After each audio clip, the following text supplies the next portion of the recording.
Hi, I'm Victoria Julieann, Hey, I'm Avery Francis. and we are the hosts of the Counterculture Teen podcast. We're here to inspire a spirit of faith and patriotism in the hearts of young Americans like you. Stick around. We're about to break cultural norms and champion the next generation of fearless patriots.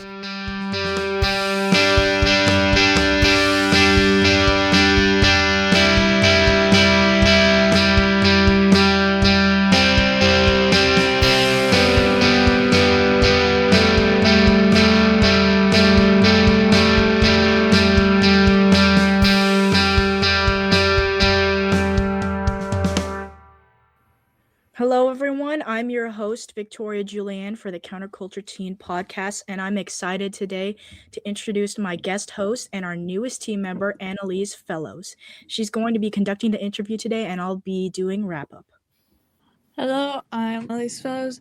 So excited to introduce my very good friend, Lilyann Welker. Lily, how are you doing today? Good, how are you?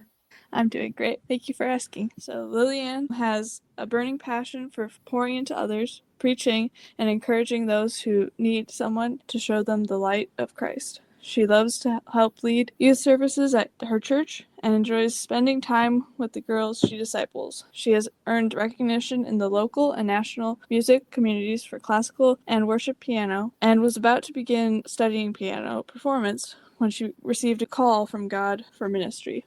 Currently, she is planning on becoming ordained as a pastor and to continue preaching whenever possible. She can't wait to see what God has planned. Whatever it is, she knows it will be good. So, I can just see your faith even in your bio. It's just so clear. And just seeing your passion for Jesus and everything you do. I realize that you are very involved in your church community. So when did you start leading, speaking, and discipling, and really getting deep into that aspect of your involvement? Sure. So the church I'm currently at, we've been going to for about 3 years.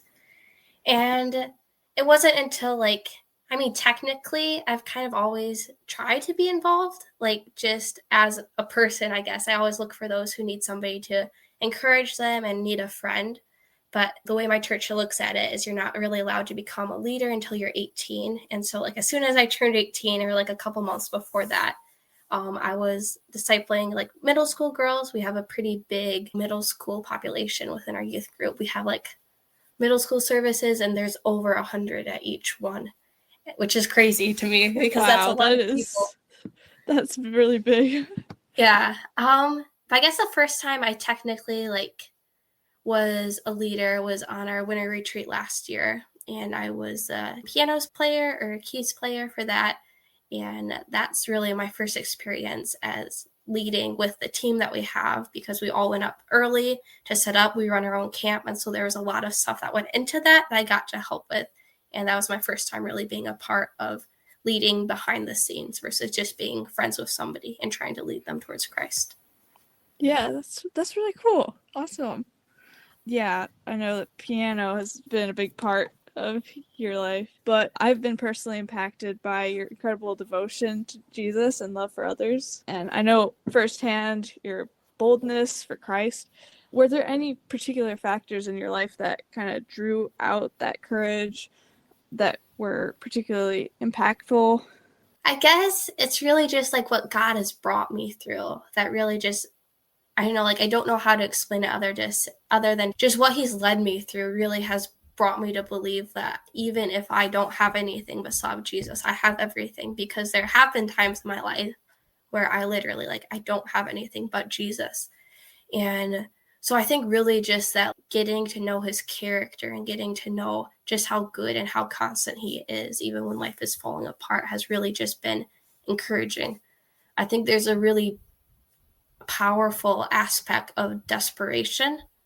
And so when I'm desperate for God, I don't care what anybody else is doing. I don't care what anybody else thinks. I just want to be with Jesus. And I think just losing things I never thought I would lose, and parts of myself I know I probably can't get back, has really been able to bring me closer to Jesus in ways that I didn't think were possible.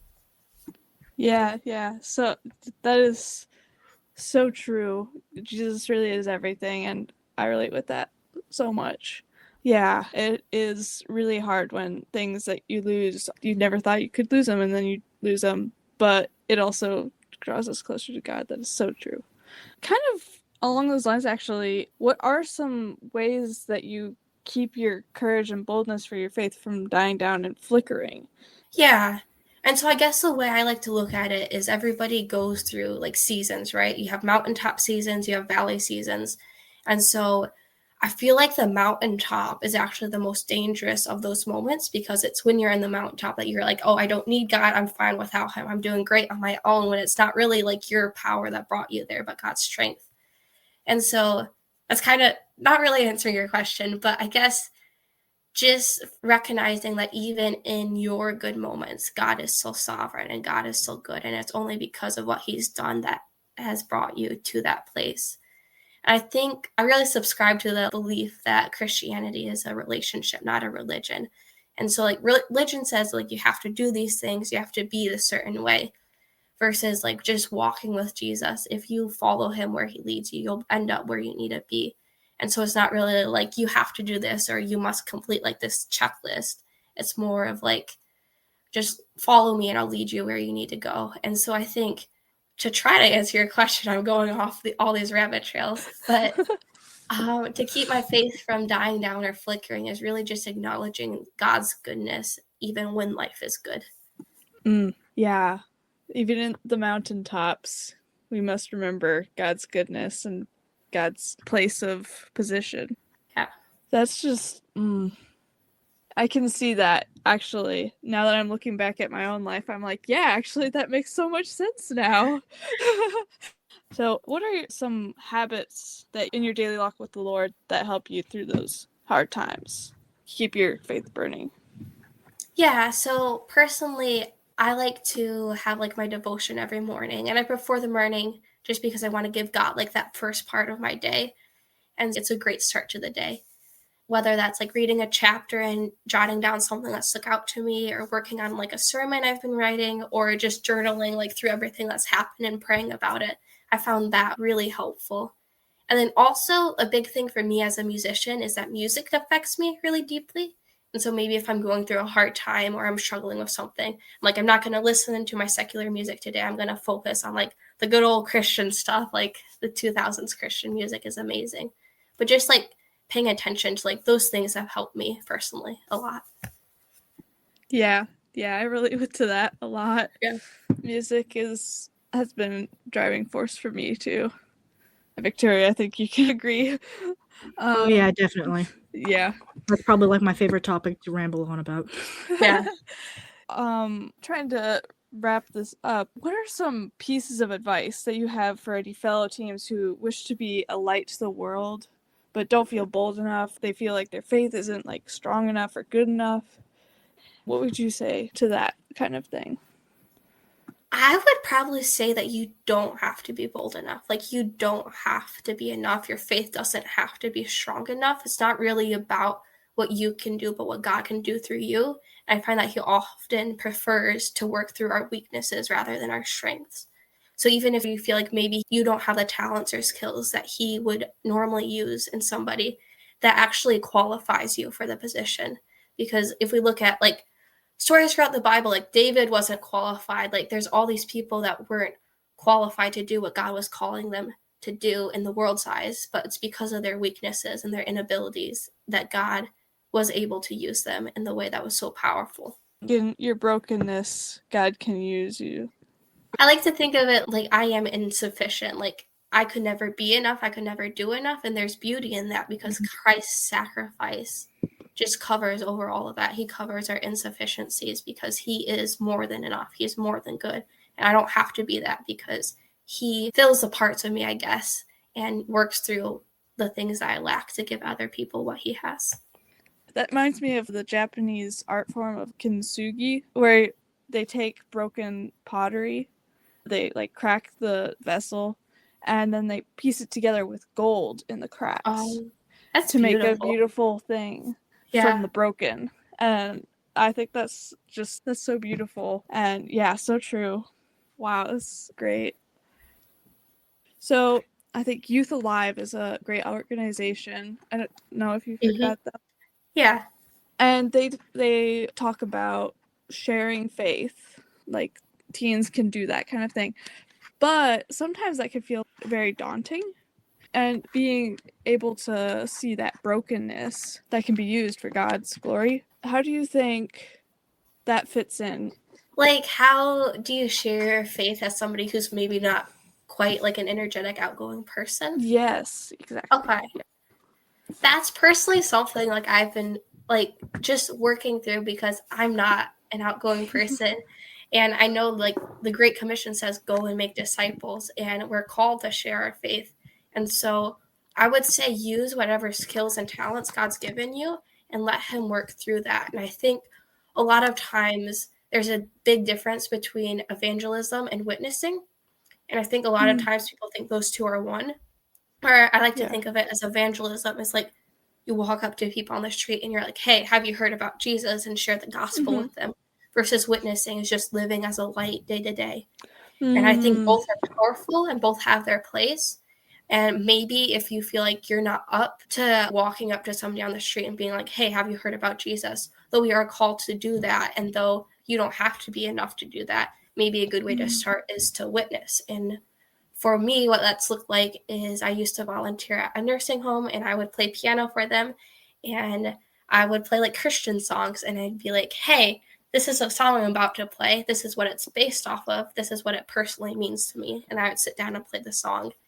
And that was like really just a God-inspired moment, because I didn't think about that until I went to go play for them. I was like, wait, this is actually perfect.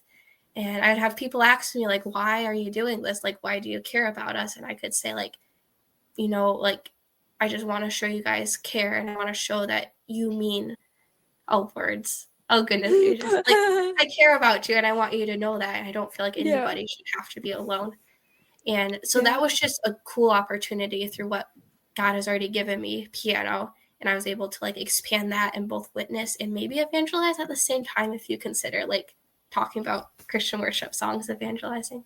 Yeah, that's so cool. That's a great answer to that. Man, that inspires me to do that, because I am definitely not outgoing either. Victoria, you can take it from here. Wow. I think the thing that just hit me most here is when you made the connection that we don't have to be enough for God to use us, because what I've been taught is He wants to use us in our weaknesses so that we don't become prideful with our strength. Like Gideon, they only had, I don't remember the exact number, but God made him cut down his army to only a few men so that they can defeat an army not by their own strength, but by the Lord's strength. It reminds me of this verse that I just have to remember all the time, being such, like, having a harsh inner critic, but being a driven person at the same time. 2 Corinthians 12:9, and he said unto me, my grace is sufficient for thee, for my strength is made perfect in weakness. Most gladly, therefore, will I rather glory in my infirmities, that the power of Christ may rest upon me. And the writer here is just saying, I am going to be proud. I am going to give glory to God because I am weak, so that His power may work through me. I'm just a vessel. God is the source, is what I hear you saying. And I love that message of humility, but also at the same time, just such passion for your faith and such wisdom that God has given you for this area that He's called you to. And I thank you for coming on today. This has been very, very helpful, especially for me, and I'm pretty sure it will be for our listeners too. Yeah, of course. Thank you so much for the opportunity.